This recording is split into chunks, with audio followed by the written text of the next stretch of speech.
but they're very smart, and what they are, they happen to be in very, very good business. One of the problems that's going to happen for them is that they're probably going to get taxed on the dividends. They're big dividend players. But some of the good ones, like Enbridge, have got two ways to do it. You can either do it where you can be part of the central company and get stock dividends that are not taxable, or you can get cash dividends. Enbridge does that. What's the other one? Anyway, a couple of them do it that way. They've got two different versions of the same equity position, so that you can choose whether you want a cash dividend or not. But they make about 6–7%, but they've averaged 18% over the last 10, 15, 20 years. It's one of the best investments in history, and probably will do the same thing again. But what are they doing? They're going to be doing it elsewhere.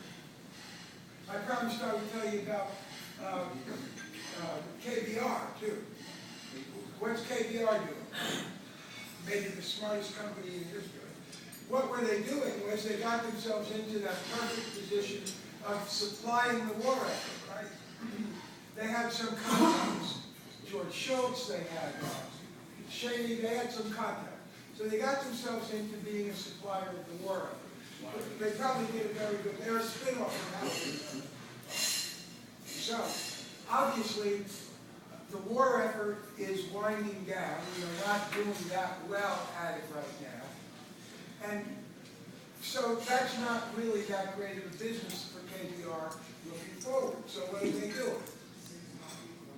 KBR doesn't want to build big liquefied natural gas plants in the United States. Why? They may do it in the United States, but why is that not the big growth place? Because the United States is not the economy they want to be in, for the reasons that I just showed you.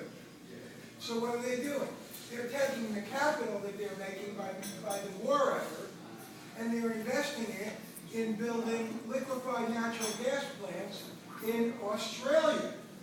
Guess what Australia is right next to?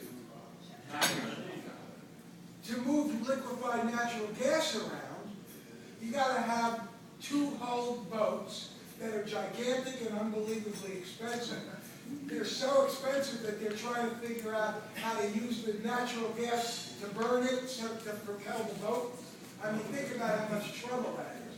So obviously, a short boat trip is better than a long boat trip.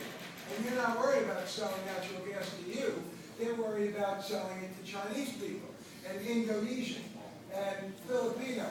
And so that's what KBR is doing.